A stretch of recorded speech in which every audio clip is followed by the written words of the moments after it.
नमस्कार,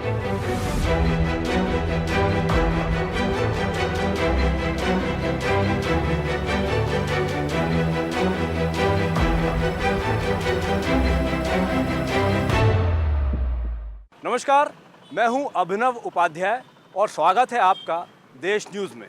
मध्य प्रदेश में इस वक्त जहां देखो तो सिर्फ एक ही बात चल रही है, वो है सियासत की बात। मध्य प्रदेश की जनता के मन में क्या छुपा है, इसी बात को जानने की कोशिश देश न्यूज़ लगातार कर रहा है और अलग अलग विधानसभाओं में हम जाते हैं, लोगों से बात करते हैं, नेताओं से बात करते हैं और स्थानीय मुद्दों को समझने की कोशिश करते हैं। इसी सिलसिले में देश न्यूज़ आज पहुंचा है नर्मदापुरम। पुराना नाम यदि मैं लूँ तो होशंगाबाद, जिसे आजकल नर्मदापुरम नाम से जाना जाता है।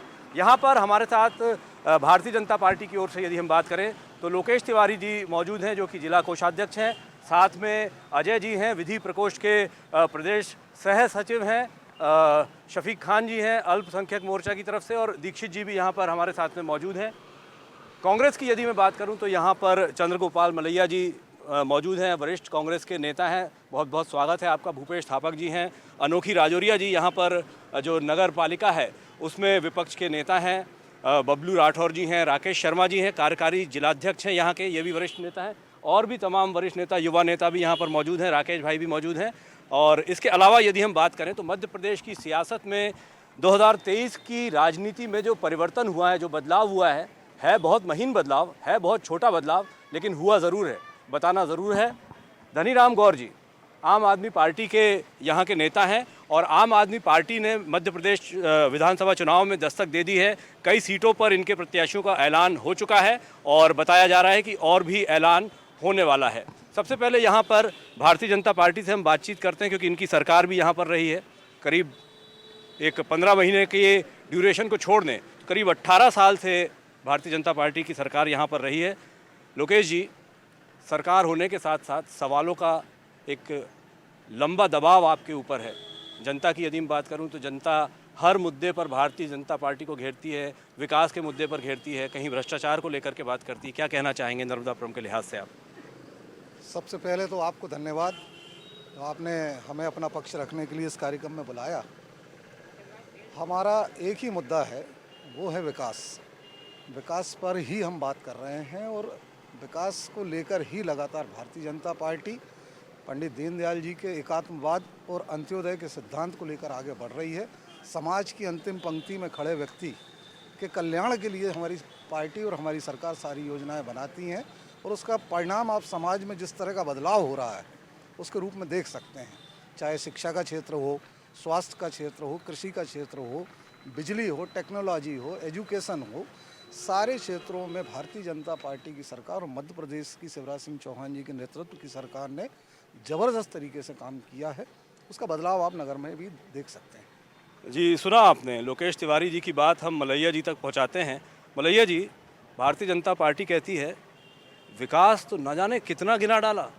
क्या कहते हैं आप, इतना विकास हुआ है ज़मीन पर? देख तो रहा है विकास कितना हुआ है। देख, बहुत बुरी स्थिति है इस समय हमारे शहर की और हमारे ग्रामीण क्षेत्र की। क्या क्या दिक्कतें हैं यहाँ पर स्थानीय लोगों को? सारी दिक्कत हैं। ये 18 साल से बैठे हुए हैं सत्ता में। 18 साल के सत्ता के विकास में आप देख लें इन्हें क्या किया। बाजू वाला अस्पताल जो है वो अपना मेडिकल कॉलेज वहाँ चला गया बुधनी। क्या यहाँ के लोगों में दम नहीं थी? यहाँ ला देती तो संभाग स्तर का होशंगाबाद शहर था। कितनी बुरी बात है। ना इंजीनियरिंग कॉलेज नहीं है, कुछ नहीं है। नर्मदा का प्रदूषण जैसा का तैसा धरा हुआ है। जहाँ के तहाँ घोषणाएँ कर दी और बस और कुछ नहीं।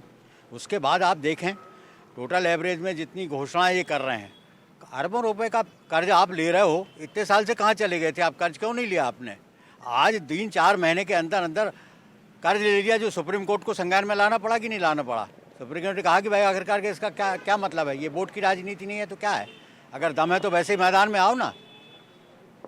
वोट की राजनीति एक बड़ा आरोप कांग्रेस की तरफ से यहाँ पर लग रहा है। लोकेश जी, आप तो विकास की बातें कर रहे थे, ये कांग्रेस के साथी हमारे बता रहे हैं अस्पताल बुधनी में चला गया है, इंजीनियरिंग कॉलेज खुला नहीं। ये कैसा विकास है आपका? देखिए, ये इनके पास एक मुद्दा सिर्फ एक बचा है। मैं लगातार इनकी कई इस तरह की जो हमारे चैनल में डिबेट हो रही हैं कि मेडिकल कॉलेज बुधनी में चला गया। बुधनी यहाँ से कितनी दूरी पर है? 7 किलोमीटर। क्या 7-7 किलोमीटर में मेडिकल कॉलेज खोलना संभव है? कि बच्चे यहाँ से 7 किलोमीटर दूर नहीं जा सकते हैं। रहा सवाल इंजीनियरिंग का, तो भोपाल में इतने इंजीनियरिंग कॉलेज हैं कि वहाँ की सीटें नहीं भरा पा रही हैं, एक नया खुलवाना चाहते। उपलब्धि की बात यदि करें तो हमारी सरकार ने, चूँकि हमारा जिला कृषि प्रधान जिला है, ज़बरदस्त हम देश में जो हमारा गेहूं उत्पादन का जितना हिस्सा देते हैं उसको ध्यान में रखते हुए हमने एग्रीकल्चर कॉलेज यहाँ पर लेकर आए। आज वहाँ पर एग्रीकल्चर में हमारे बच्चे पढ़ रहे हैं और उसमें आगे बढ़ेंगे। तो ऐसी तो कोई बात है नहीं कि पॉलिटेक्निक कॉलेज बनाए हैं। आईटीआई आप देख लीजिए, कबाड़ खाने में आईटीआई लगती थी, आज यदि आप जाएंगे आईटीआई तो शानदार भवन बना हुआ है। सीएम राइज स्कूल लेके आ रहे हैं हम 39 करोड़ रुपए की लागत से, 25 करोड़ रुपए की लागत से जिला अस्पताल का नया भवन तैयार हो रहा जो सर्व सुविधा युक्त होगा। 154 करोड़ रुपए की एक नवीन योजना जिसको अभी कैबिनेट ने पास किया है, केसला ब्लॉक के लिए बनाई हैगी, जिससे लगभग 7,000 हेक्टेयर क्षेत्र में सिंचाई होगी। तो नए तरीके से हम काम कर रहे हैं, हमारी सरकार काम कर रही है और अंतिम उद्देश्य वही है, अंत्योदय। उसी को लेकर हमारी सरकार काम कर रही है और इसी मुद्दे को लेकर हम चुनाव में जाने वाले हैं। जी हाँ, देखिए, भाजपा के दावों पर यकीन करें तो चहुमुखी काम हो रहा है, चहुमुखी विकास हो रहा है, ऐसा कह रहे हैं लोकेश तिवारी जी। मैं अपनी तरफ से एक सवाल यहाँ पर पूछता हूँ। कल ही मैं अखबार पढ़ रहा था एक, तो पता चला कि यहाँ पर होशंगाबाद में पिछले 32 सालों से एक ही परिवार के 2 भाई हैं, विधायक रहे हैं। अभी ताज़ा पता चला है उनमें से एक भाई गिरिजा शंकर शर्मा जी ने कांग्रेस ज्वाइन कर ली है। डॉक्टर साहब जो हैं सीता शरण शर्मा, वो भाजपा में रह गए हैं। लेकिन क्या इससे आपकी भाजपा आधी हो गई है, ऐसा मानते हैं क्या आप? देखिए, भारतीय जनता पार्टी बहुत बड़ा परिवार है और बहुत बड़ा संगठन है और बहुत मजबूत संगठन है। किसी के बाहर जाने से पार्टी को कोई फ़र्क नहीं पड़ने वाला। संगठन अपनी जगह काम कर रहा है और ये इस तरह की बातें अखबार में कांग्रेस पार्टी के द्वारा उठाई जाती हैं कि भाजपा कमज़ोर हो जाएगी, ये हो जाएगी। हम तो बूथ पे काम कर रहे हैं साहब। अभी हम 80+ के लिए काम कर रहे हैं, ये सोच भी नहीं पाएंगे। 80+ के जो मतदाता हैं एक एक बूथ पर, जिनको पहली बार चुनाव आयोग ने घर से पोस्टल बैलेट के द्वारा वोट डालने का अधिकार दिया है, फॉर्म 12D को भरवा कर हमारे कार्यकर्ता बूथ पे पहुंचकर उसकी सूची तैयार कर रहे हैं। उस काम को हमने शुरू कर। लोकेश जी कह रहे हैं कि ये बूथ पे काम करती है इनकी पार्टी। एक छोटा सा सवाल इनसे मैं ले लेता हूँ। मैं सवेरे से भारतीय जनता पार्टी के नेताओं को तलाशने की कोशिश कर रहा था। यहाँ पे पता चला कि भोपाल गए हुए हैं, 2 ग्रुप में गए हुए हैं। एक ग्रुप गया हुआ है डॉक्टर सीता शरण की टिकट कटवाने के लिए, दूसरा ग्रुप गया हुआ है सीता शरण जी को टिकट दिलवाने के लिए। ये सब चलेगा तो बूथ पे कौन रहेगा? देखिए, ना कोई टिकट कटवाने गया है, टिकट मांगना हर कार्यकर्ता का अधिकार है। भारतीय जनता पार्टी में लोकतंत्र है, टिकट मांगने में किसी को क्या आपत्ति हो सकती। दूसरा, आप कह रहे हैं कि भारतीय जनता पार्टी के लोग आज यहाँ नहीं आ पाए। हमारे वरिष्ठ नेता पूर्व मंत्री सरताज जी नहीं रहे हैं, तो ज़्यादातर कार्यकर्ता भोपाल इसलिए गए हैं और आपका कार्यक्रम था, चूँकि मैं इसलिए यहाँ पर रुका।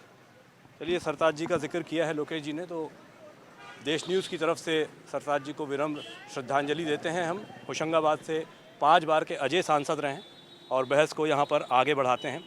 कुमार विश्वास एक कवि हैं, कहते हैं कालांतर में जाके हर पार्टी कांग्रेस हो जाती है। क्यों कहते हैं, उसका जवाब हम यहाँ पर मलैया जी हैं, भूपेश थापक जी हैं। आपकी पार्टी ने अभी तक किसी टिकट का ऐलान तो किया नहीं है और ऐसा भी कहा जाता है कि कांग्रेस को चुनाव में जाने के पहले 2 बार चुनाव लड़ना पड़ता है। जनता के मतदान के पहले कांग्रेस से ही कांग्रेस को लड़ना पड़ता है, क्योंकि टिकट किसी एक को मिलती है और 4 लोग उसके खिलाफ हो जाते हैं। क्या कहेंगे आप? ऐसा कुछ नहीं है। कांग्रेस पार्टी एक समुद्र पार्टी है और देश को आज़ाद कराने से लेके आज तक ये जो बीजेपी अभी चर्चा कर रही थी कि हमने सिमराइज स्कूल लाया, हमने कृषि के क्षेत्र में लाया, कांग्रेस की देन है कि यहाँ तवा बांध आया, कांग्रेस की देन है यहाँ पॉलिटेक्निक कॉलेज आई, कांग्रेस की देन है यहाँ बीएड कॉलेज आई, कांग्रेस की ही सारी देन है जो आज इन पे ये काम कर रहे हैं। इनकी तरफ से कोई नया काम नहीं हुआ है। इन्होंने तो क्या है, लोन लेके झूठी घोषणा की है, वही चल रहा है। इसके अलावा उन्होंने कुछ नहीं किया है। कांग्रेस के कोई लड़ने का ऐसा कोई सवाल ही नहीं होता। हर व्यक्ति को अधिकार है विधायक की टिकट मांगने का, इसलिए सब लोग टिकट मांगते हैं। ऐसी लड़ाई की कोई संभावना हमारी। राजौरिया साहब, मेरा सवाल ऐसा, टिकट मांगते हैं सब, वो तो ठीक है, टिकट मिलने के बाद क्या पूरी कांग्रेस एक गुलदस्ते में रहेगी कि बिखर जाएगी? निश्चित ही बिल्कुल एक गुलदस्ते में रहेगी और हमेशा एक गुलदस्ते में रहेगी। नहीं, पुराना इतिहास तो मैं माफ़ी चाहूँगा, बिखर जाती है। नहीं, परंतु अब हम लोगों ने सीख ली है और निश्चित तौर से आगे इसको बढ़ाएंगे और बिल्कुल मिलजुल के इस बार हम लोगों ने ये आपस में तय किया है, हमारी पार्टी ने, हमारे हाईकमान ने, कि सबको मिलकर बीजेपी को हराना है, क्योंकि इस देश को, इस प्रदेश को और इस जिले को बर्बाद कर दिया बीजेपी ने। बीजेपी को हराने के लिए प्लान यहाँ पर तैयार है। अजय जी से यहाँ पर हम बात कर लेते हैं। अजय भाई, कांग्रेस का कहना है कि 70 साल शासन किया है, एक एक चीज़ जिस पर आप काम कर रहे हो यहाँ पर, उसकी बुनियाद में आप जाओगे तो आपको कांग्रेस ही मिलेगी। क्या कहते हैं आप? बिल्कुल इनका कहना गलत है। इन्होंने मध्य प्रदेश को बीमारू राज्य करके छोड़ के गए थे और आज से 20 साल पहले की स्थिति में आप देखेंगे, 20 साल पहले मध्य प्रदेश का बजट 23,161 करोड़ रुपए था। आज मध्य प्रदेश का बजट 3,14,025 करोड़ रुपए है। जहां शिक्षा के क्षेत्र में 20 साल पहले 2,456 करोड़ हुआ करता था, आज मध्य प्रदेश में 38,375 करोड़ रुपए मध्य प्रदेश तो आप सरकार देख के बहुत ज़्यादा वक्त ले लोगे। सुनो आप अजय जी, मैं समझ गया, मैं बताइए। स्वास्थ्य का क्षेत्र बहुत जरूरी है। 579 करोड़ इनका मात्र बजट था। आज मध्य प्रदेश सरकार का 16,000 करोड़ रुपए स्वास्थ्य के लिए खर्च कर रही है। और खर्च जो हम कर रहे हैं मध्य प्रदेश में, सरकार ने पहले अपनी आय बढ़ाई है, आय के स्रोत बढ़ाए हैं, प्रति व्यक्ति आय बढ़ी है, उसके बाद हमने बजट बढ़ाया है और खर्च किया है। ये बड़ी बात आ रही है। देखिए, कर्जे में डुबो दिया है सरकार ने, ये साफ तौर पर कहा जा रहा है। बताइए कितने का कर्जा बता रहे हैं, इस पर क्या कहेंगे? कर्जे में घर चलाना, कर्जे में सरकार चलाना है। जब मध्य प्रदेश में भारतीय जनता पार्टी की सरकार आई थी, उस समय ये बीमारू राज था और उस समय के हिसाब से जितने कर्जे में डूबा हुआ था, आज की तारीख में यदि उसको अनुपात में लिया जाए तो वो करोड़ों रुपए से कम का कर्जा नहीं था।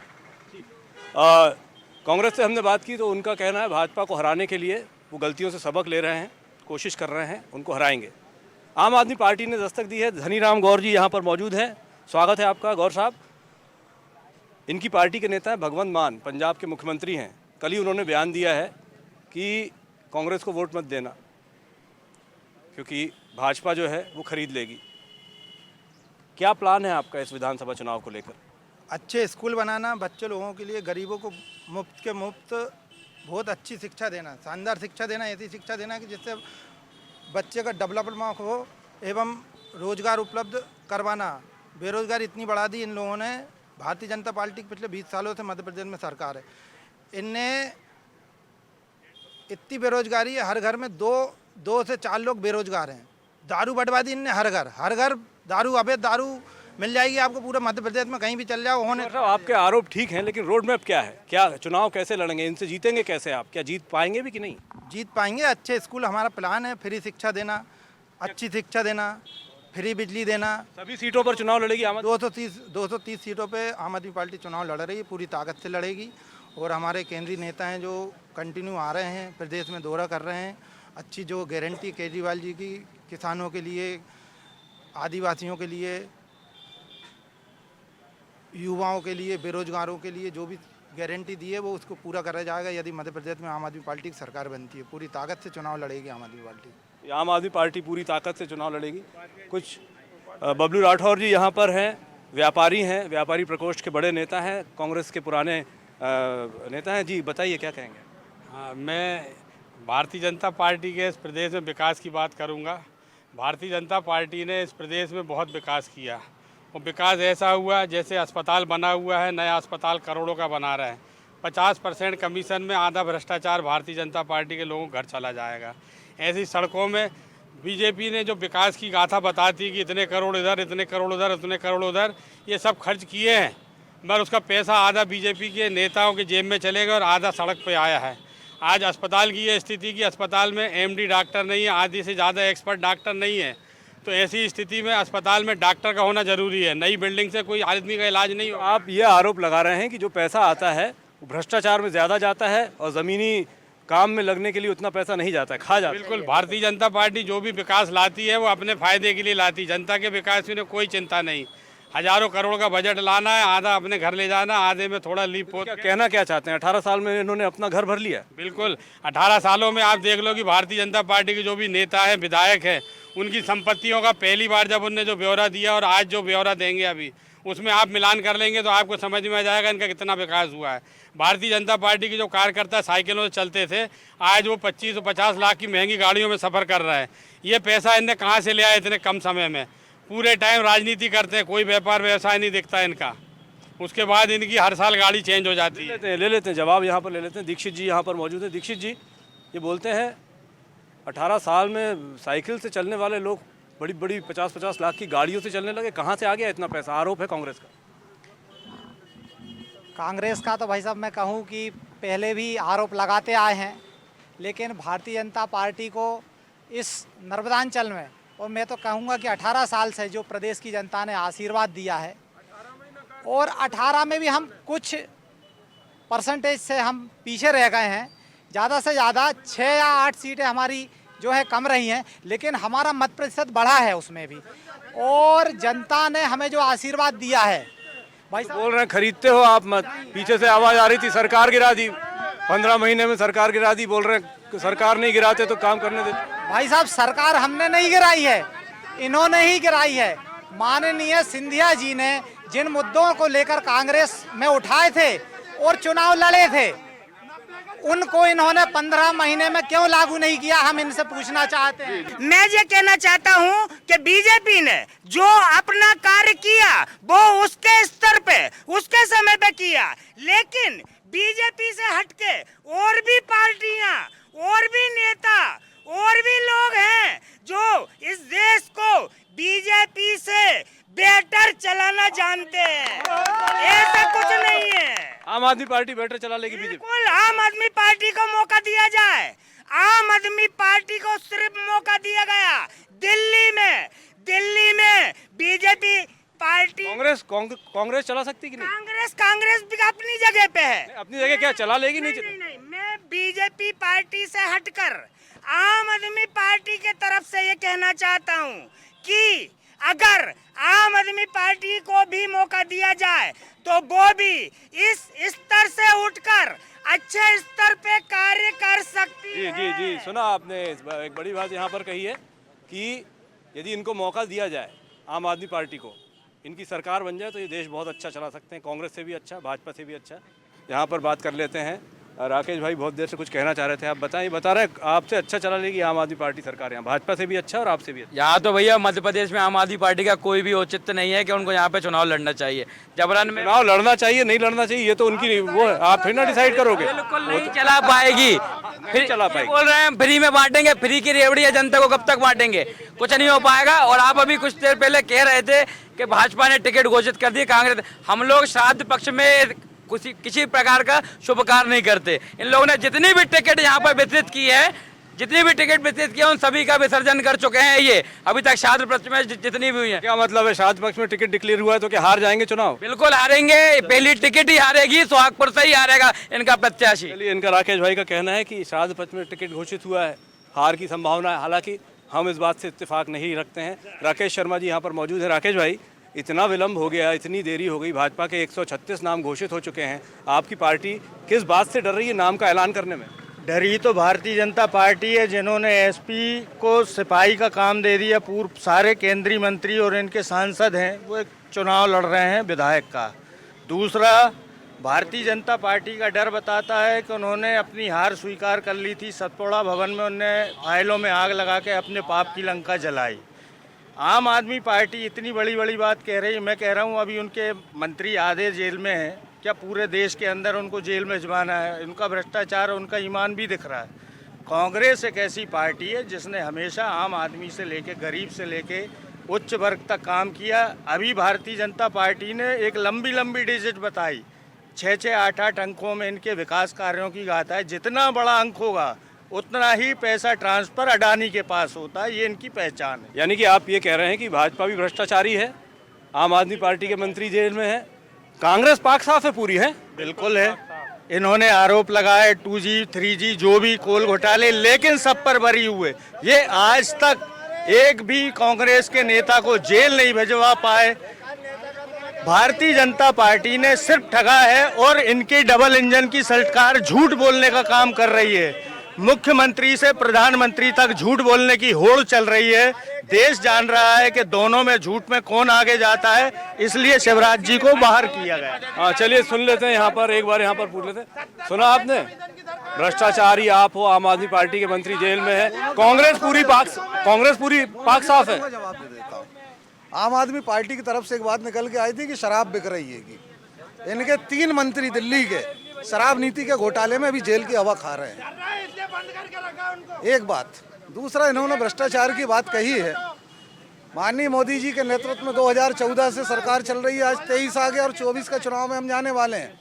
एक मंत्री के ऊपर आरोप बता दो, एक मंत्री के ऊपर भ्रष्टाचार को आरोप बता दे, मैं आपको चोर कह दूं, आप मुझे चोर कह दूं, उससे कुछ नहीं होने वाला। इसको आपको बताना पड़ेगा, सिद्ध करना पड़ेगा कि कौन भ्रष्टाचार हुआ, कहां पर हुआ, कैसे हुआ। काल्पनिक कल्पनाएं करते रहे, उससे इनको कुछ होने वाला नहीं है। 20 साल से हार रहे थे, आज आपके चैनल पर मैं दावा कर रहा हूं कि इस बार फिर ये जिले में हारेंगे, धूल चाटेंगे। ये इनके पास प्रत्याशी नहीं है, प्रत्याशी नहीं, इनका कहना है। वक्त हमारे पास कम बचा है, लेकिन कुछ महत्वपूर्ण सवाल हैं। एक मिनट, नर्मदापुरम से जुड़े हुए कुछ अहम सवाल हैं जो अभी मैं यहाँ होमवर्क कर रहा था तो पता चला। यहाँ की बिटिया है आध्या तिवारी, सॉफ्ट टेनिस की इंटरनेशनल खिलाड़ी, वर्तमान में चीन में भारत का प्रतिनिधित्व कर रही है। शफीक खान जी यहाँ पर मौजूद हैं, खेल से जुड़े हुए हैं। शफीक भाई, अंतर्राष्ट्रीय स्तर की लड़की नर्मदापुरम का नाम रोशन कर रही है, यहाँ पर उसके लिए खेलने के लिए कोर्ट नहीं है, फटे पुराने कोर्ट में खेल रही है। ऐसी कैसी आपकी 18 साल की सरकार जो एक लड़की को कोर्ट नहीं दे पाई? नहीं, मेरा ये कहना है उपाध्याय जी आपसे, अगर कोर्ट नहीं होता तो आज वो चीन कैसे चली जाती। कोर्ट के हालत मैंने भी देखे। पूरी सुविधाएं उपलब्ध हैं। दीपक भाई की बिटिया है और उसको हर तरीके से भारतीय जनता पार्टी और जहाँ की जनता, जहाँ के चाहने वाले लोग उनके साथ कंधे से कंधा मिला के खड़े हैं और जिस प्रकार की वो चाहते हैं उस प्रकार का उनको सहयोग मिल रहा है। इस छोटे से शहर से उसे चीन तक होशंगाबाद के लोगों ने पहुंचा दिया, इससे बड़ी और क्या बात हो सकती है। जी आप बोलिए, बताइए क्या कहना चाहेंगे। देखिए, इस बात को तो मैं इत्तेफाक रखता हूँ, वो कोर्ट जहाँ पे खेल रही है बात को स्वीकार करता हूं। वो कोर्ट खेलने लायक नहीं है। ये अलग बात है कि उसी कोर्ट में खेल के वो देश का नाम रोशन कर रही है, लेकिन सुविधाएं। एक चीज और याद दिला दूं मैं, शिवराज सिंह चौहान ने ट्वीट करके उसको शुभकामनाएं दी। वो शुभकामनाओं से अधिक महत्व होता है यदि यहाँ पर एक ढंग का कोर्ट बनाकर उसको खेलने के लिए दे दिया जाता। देखिए, आपकी इस बात को मैं पूरी तरह से स्वीकार करता हूं कि टेनिस कोर्ट इस शहर में नहीं है, क्योंकि टेनिस को खेलने वाले बच्चे बहुत कम होते हैं। दूसरी बात, ये कांग्रेस की सरकार के जमाने में प्रदेश का बजट 2 करोड़ रुपए का होता था खिलाड़ियों का, आज 2000 करोड़ रुपए का बजट है। हमने यहाँ पर एडवांस लेवल के हॉकी के मैदान बनाए हुए हैं, फुटबॉल के मैदान बनाए हुए, खेल प्रसाल बनाए हुए हैं, बच्चों को हर तरह की सुविधाएं दी जा रही हैं। और जहां तक आध्या तिवारी की आप बात करते हैं, हम सबको उसके ऊपर गर्व है। और आपके चैनल के माध्यम से मैं ये कहता हूं कि हमारी सरकार आने के बाद मैं आज ये इस मंच पर आपको कह के जा रहा हूँ कि हम टेनिस का कोर्ट अच्छी क्वालिटी का इंटरनेशनल लेवल का बनाकर उनको जरूर देंगे। चलिए, ये इस बात का हम स्वागत करते हैं। यदि ऐसा भारतीय जनता पार्टी करती है तो हम स्वागत करते हैं। साथ ही साथ मैं अपडेट कर दूं, नर्मदापुरम की ये धरती है। लोकेश भाई, आप ही के पार्टी के स्वर्गीय मधुकर राव हरणे जी टेनिस के बहुत अच्छे खिलाड़ी हैं। होशंगाबाद में, नर्मदापुरम में टेनिस का बहुत पुराना इतिहास रहा है।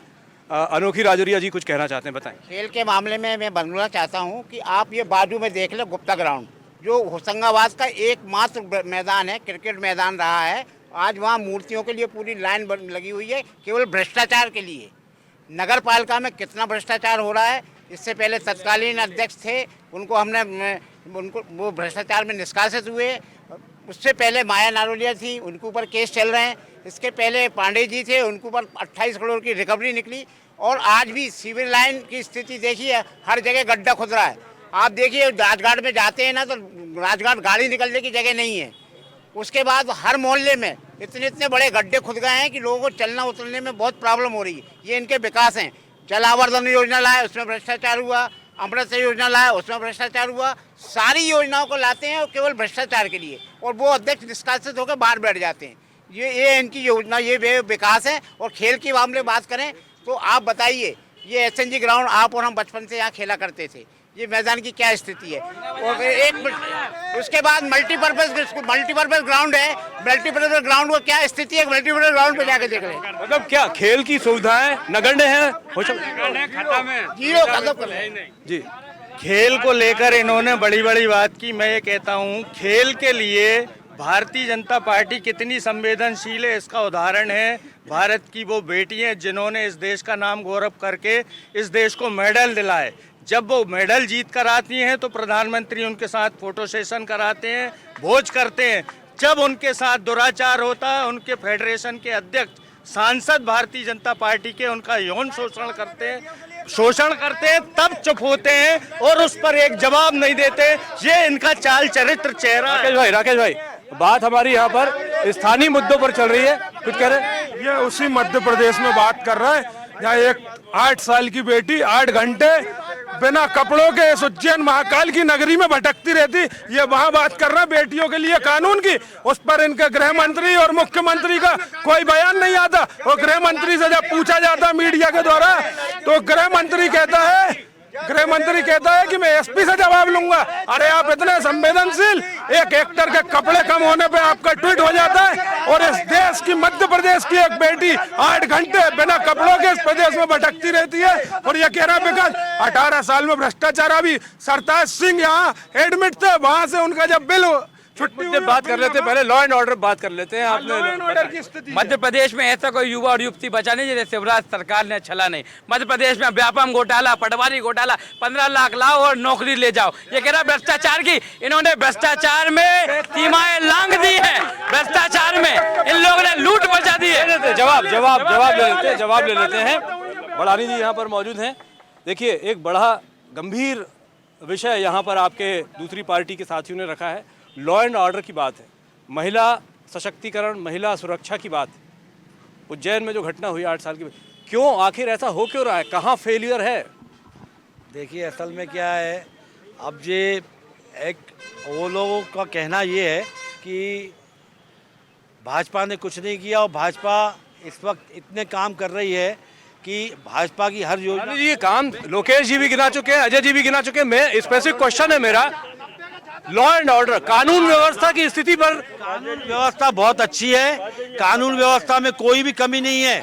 आज मध्य प्रदेश में कानून व्यवस्था अन्य प्रदेशों से बहुत अच्छी है। वापस ले चलूं माइक इनके पास, ये बोल रहे कानून व्यवस्था अच्छी है। बीच रोड पे अभी कोठी बाजार में गोली कांड हुआ, ये कह रहे कानून व्यवस्था अच्छी नहीं है। घर घर दारू अभी बुलवा दे हम, हर घर गली गली दारू बिक रही है। इनकी नगर पालिका की दुकान है, भ्रष्टाचार के रेट डबल हो गई। वो कौन सा नियम है वो नगर पालिका बताए, सिर्फ इनकी सत्ता की चाबी का नियम है। देखिए भ्रष्टाचार को लेकर मैं तो केवल महिला सुरक्षा के लिए सवाल लेने के लिए माइक लेके वहां चला गया था, वो तो भ्रष्टाचार और कितने आरोप लगा दिए। मैं केवल एक महिला की सुरक्षा को लेकर आखिर सरकार कोई कठोर कदम ऐसा क्यों नहीं उठा रही जिससे मिसाल कायम हो? देखो वो विपक्ष में है, आरोप तो वो लगाएंगे ही। ये आरोप नहीं है, सच्चाई है। नहीं, कोई सच्चाई नहीं है। उज्जैन में घटना, लोकेश जी आप बताइए। एक मिनट, ये देश इतना बड़ा है। आप एक मेरी बात सुनो, ये देश इतना बड़ा है, कौन से राज्य में कोई घटना नहीं घट रही है? हो जाती है, कभी कोई घटना हो जाती है, प्रशासन अपना काम कर रहा है और उनको सजा मिल रही है और पूरी कार्रवाई हो रही है। ये इतना बड़ा देश है, पूरे देश में रोज है, सब कुछ होने के बाद एक्सीडेंट होते हैं, घटनाएं होती है, कहीं हो जाती है घटना, अगर हो गई तो प्रशासन उसको कार्रवाई कर रहा है। मैं आपके पास लोकेश, घटना है उज्जैन की एक बेटी, इनके लिए घटना है। ठीक। बड़ानी जी ने कहा हो जाती है घटनाएं, कार्रवाई होती है, ठीक है मानता हूं। मेरा एक सवाल है, देरी से की गई कार्रवाई, देरी से मिला इंसाफ नहीं होता। बिल्कुल मैं सहमत हूँ आपकी बात से। देरी से कार्रवाई भी नहीं होना चाहिए और देरी से इंसाफ भी नहीं होना चाहिए। लेकिन मैं एक बात बता दूं, यदि हुई है तो आप उसकी जिम्मेदारी लेंगे लोकेश जी? मैं आपको एक दूसरी बात कहना चाहता हूँ कि भारतीय जनता पार्टी की सरकार 2003 से मध्य प्रदेश में आने के बाद बेटियों की सुरक्षा के लिए जो काम किए गए हैं वो इसके पहले 70 सालों में क्यों नहीं किए गए? लाडली बहना कौन ने लाया? लाडली लक्ष्मी कौन लाया? आज मध्य प्रदेश में यदि बहनों से दुराचार किसी ने किया है तो फांसी के फंदे पे टांगने का कानून बनाने का कौन लेकर आया? भारतीय जनता पार्टी की सरकार लाई है, शिवराज सिंह चौहान जी लेकर आए। जी हाँ, देखिए जी हो गया बता तो दिया लोकेश जी ने। जी देखिए वापस से इन्होंने बॉल पटक दी है इधर कांग्रेस की तरफ। वो कह रहे हैं कि भैया सब कुछ उन्हीं ने किया है, आपने किया क्या है महिला की सुरक्षा के लिए, महिला के सशक्तिकरण की कितनी सारी लाड़ी। 58 बच्चा पैदा होते से ही 58,000 का उस बच्चे पे कर्ज हो जा रहा है। ये विकास किया है इन लोगों ने। ये सबसे पहले 2006 में इन्हें लड़कियों के लिए योजना लाए थे क्या नाम था योजना का? अरे लाडली लक्ष्मी योजना। उसमें उनको 5-5 हजार रुपए के कार्ड मिलते थे FD पोस्ट ऑफिस की। 2 या 3 बार दिए शिवराज। ये तो योजना अच्छी है, इसमें क्या दिक्कत है? अरे हम ना उस योजना में पैसे देने के बाद उन बच्चियों से वापस कार्ड ले लिए गए वो पैसे, और उनको एक कागज पे लिख के दे दिया कि जब 21 साल की होगी तब तुम्हें 21.25 लाख मिलेंगे। पैसे बच्चियों को दे के वापस ले लिए सरकार ने। इनने कभी अपना विकास किया है तो लोग प्रमोट होके आगे बढ़ते, ना कि इनका सांसद विधायक का चुनाव लड़ता, और इनने चुनाव लड़वाकर उनको इनकी नाकामी खुद ने अपने हाथ से साबित कर दी है। मैं लोकल के होशंगाबाद जो संभाग मुख्यालय है उसकी कुछ बातें मेरे भाजपा के साथियों से करना चाहता हूं कि संभाग मुख्यालय होते हुए भी यहाँ सड़कों का चौड़ीकरण क्यों नहीं है, यातायात व्यवस्था क्यों नहीं है, पार्किंग क्यों नहीं है, किसी भी क्षेत्र को दूसरे छोर से जोड़ने के लिए कोई बेहतर सुविधा क्यों नहीं है। नर्मदापुरम का एक बेहद ही मतलब मैं ये कहूँगा कि क्षेत्र का 30% आबादी उस क्षेत्र में रहती है, ग्वालटोली उपनगरीय क्षेत्र। उस क्षेत्र के लिए आज तक ओवरब्रिज की मांग पूरी नहीं हुई है, जबकि पिछले 20 सालों से इस चीज़ की मांग हुई लगातार चलती रही है। इस बीच में कोरोना काल में जो फुट ओवरब्रिज था, जो मुख्य शहर से उस क्षेत्र को जोड़ता था, उसको भी तोड़ दिया गया है, वो भी आज तक नहीं बन पाया इनसे। तो ये क्षेत्र के विकास की बात कर रहे हैं जो कागजों पर हरियाली दिखाता है लेकिन धरातल पर शून्य है। धरातल पर शून्य है। इनका साफ तौर पर कहना है कि जो ज़मीनी चीज़ें होती हैं, सड़क हो गई, या जैसे इन्होंने जिक्र किया कि शहर के दूसरे हिस्से में भूपेश थापक रहते हैं, वहाँ जाने के लिए जो रेलवे का पुराना रास्ता उसको तोड़ दिया गया है, नया बनाया नहीं गया है। ऐसी बहुत सारी दिक्कत है। काम चल रहा है कह रहे हैं। आम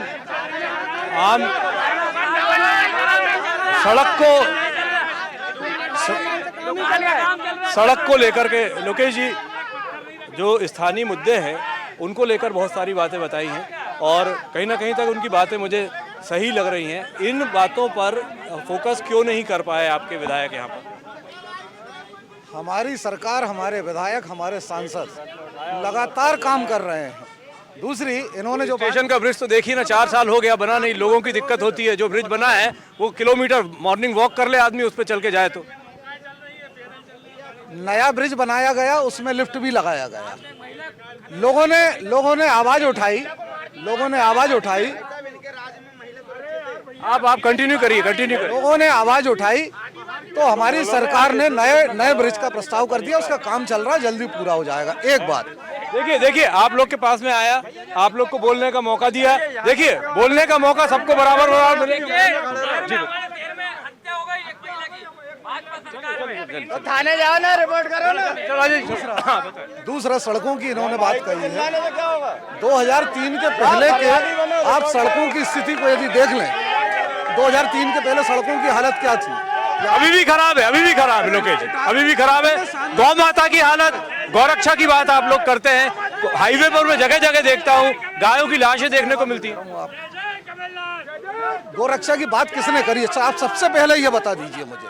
भारतीय जनता पार्टी ने करी, हमारे संगठनों ने करी। इसीलिए तो आपसे सवाल पूछ रहा हूँ। उन्होंने महिला सुरक्षा की और महिला सम्मान की बात करी है। ये मुझे बता दें कि कमलनाथ जी ने, एक अभिनेत्री है, उनके साथ में यहाँ पे वो बात बोलना नहीं चाहता हूँ, कैसी फोटो उनके साथ वायरल हुई थी, ये इनसे पूछ लीजिए। इनके मुख्यमंत्री जो थे, उन्होंने जैकलिन फर्नांडिस के साथ जो उनका फोटो आया था, ये महिला के सम्मान की बात करेंगे हमसे? वो फोटो कहें तो मैं इस पे निकाल दूं, पर हम बहन बेटियों का सम्मान और इज्जत करने वाले लोग हैं, उनके ये हमसे उसमें से बात। सम्मान और इज्जत के साथ साथ सुरक्षा की बात भी सबसे महत्वपूर्ण ये होती है। सुरक्षा आपको बताया ना कि फांसी देने का कहाँ प्रावधान है मध्य प्रदेश? फांसी पे टंगेगा जो आदमी बहनों के साथ, बेटियों के साथ कोई दुराचार करेगा, उसका अंत जो है मौत है। चलिए, लंबा वक्त हो गया सुना है। आम आदमी पार्टी आ रहा हूँ। देखिए यहाँ पर देखिए, यहाँ पर आम आदमी पार्टी के जिला अध्यक्ष हमारे बीच में आ चुके हैं। राजन मालवीय जी स्वागत है आपका। बताइए आपकी नीतियों, कैसे आप ये चुनाव लड़ रहे हैं? देखिए, हमारा सीधा सा जो नीति है, दिल्ली में है, पंजाब में है, हम शिक्षा, स्वास्थ्य और बेरोजगारी के खिलाफ लड़ने वाले लोग हैं। हमारा सीधी सी नीति है। ये जो भाजपा जुमले देते रहती है, जुमलेबाज सरकार के अगेंस्ट में हम लोग लड़ते आए हैं और लड़ते रहेंगे। इनने हमेशा जैसे मामा का बोलते हैं, हमने घोषणा करी है कि ये कर दिया वो कर दिया। ये घोषणा वीरों की सरकार है, ये घोषणाएं करते रहती है। बस घोषणा मशीन के नाम से इन्हें पूरे भारत में जाना जाता है। मध्य प्रदेश और आपके संयोजक को रेवड़ी बांटने वाले के नाम से जाना जाता है। रेवड़ी किससे बोलते हैं? आप अच्छी शिक्षा को रेवड़ी बोलते हैं, आप अच्छे स्वास्थ्य को रेवड़ी बोलते हैं, बेरोजगारों को रोजगार देना रेवड़ी इसे बोलते हैं। लाडली बहना योजना ये रेवड़ी है। 1250 रुपए 1000 रुपए बोली लग रही है भाई साहब पर डे। आज मध्य प्रदेश 4 लाख करोड़ रुपए के कर्जे में आ गया है, इसे रेवड़ी बोलिए आप। रोज बेरोजगारों का जो पैसा है, जो नौकरियां निकालनी चाहिए, उस पैसे से आप रेवड़ी बांट रहे हैं। हाँ, ईडी से बोलिए। बिल्कुल आपके आप तो माननीय कोर्ट ने आपको कितनी लताड़ निकाली है। माननीय कोर्ट ने आपको लताड़ बता दिया। बहुत सारी रेवड़ी आपने बता दी। एक चीज बताइए, एक दारू की बोतल के साथ दूसरी दारू की बोतल फ्री, उसको क्या बोलेंगे? रेवड़ी है?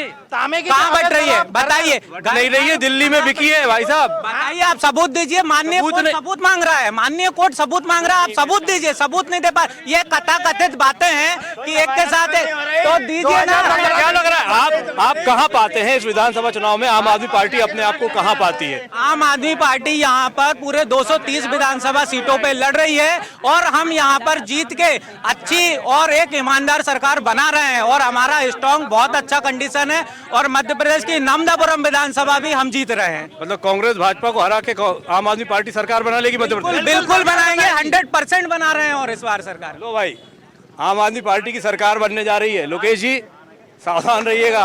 आम आदमी पार्टी 230 की 230 सीटों पर चुनाव लड़ रहे हैं जी। इनसे ये पूछा जाए कि डैम किसने बनवाया? डैम कांग्रेस सरकार के टाइम पे बना।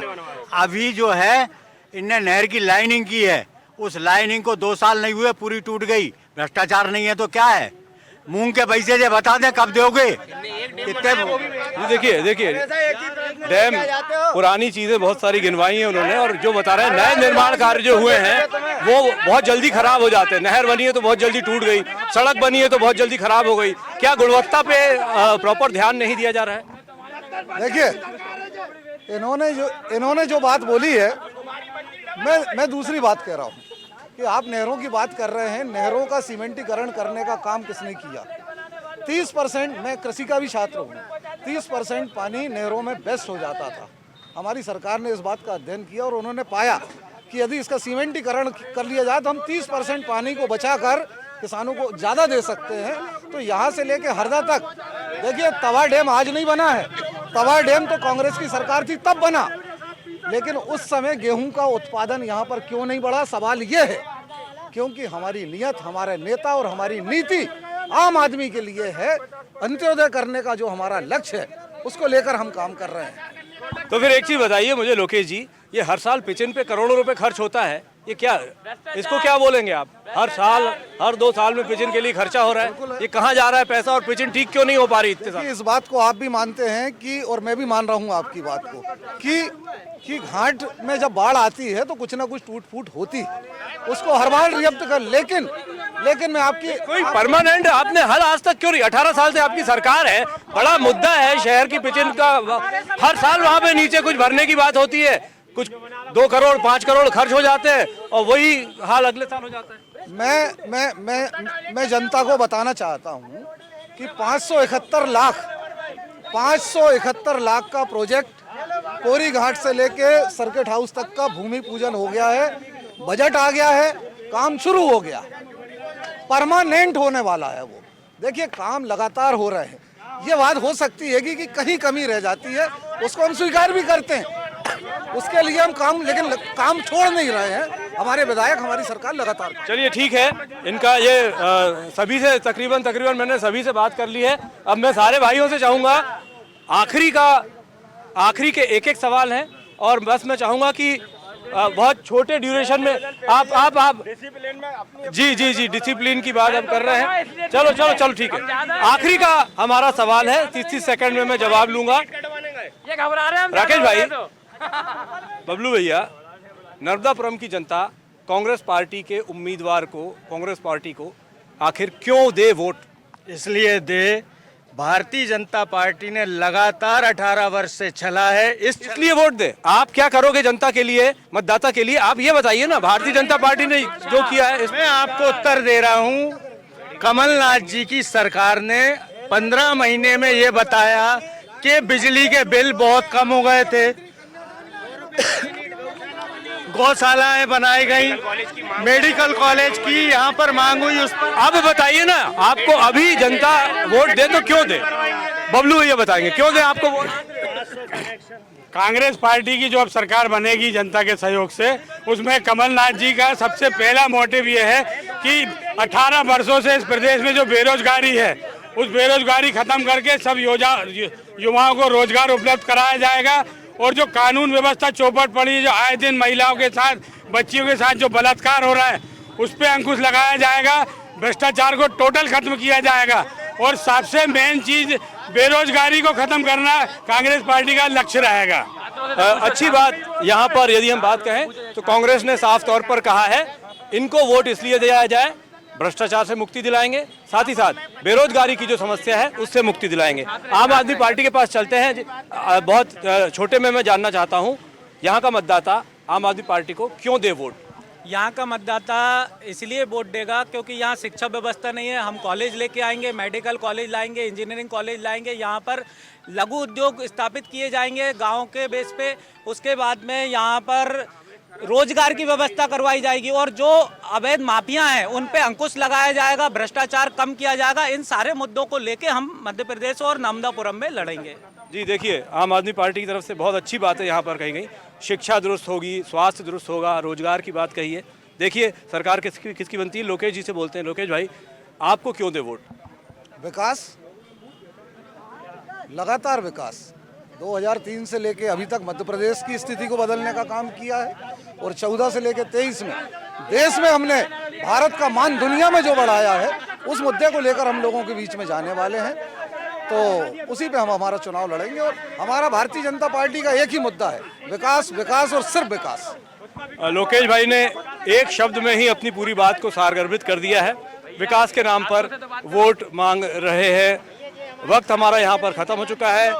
नर्मदापुरम की जो जनता जनार्दन है, हम इनका भी बहुत बहुत आभार व्यक्त करते हैं। साथ ही साथ कांग्रेस, भाजपा और आम आदमी पार्टी की तरफ से जो यहाँ पर नेता आए हैं, उनका भी बहुत बहुत आभार। आगे फिर चलेंगे किसी और विधानसभा में, ढूंढेंगे वहाँ के मुद्दे, पकड़ेंगे वहाँ के मतदाताओं की नब्ज। तब तक आप देखते रहिए देश न्यूज़ और 17 नवंबर को मतदान अवश्य करें।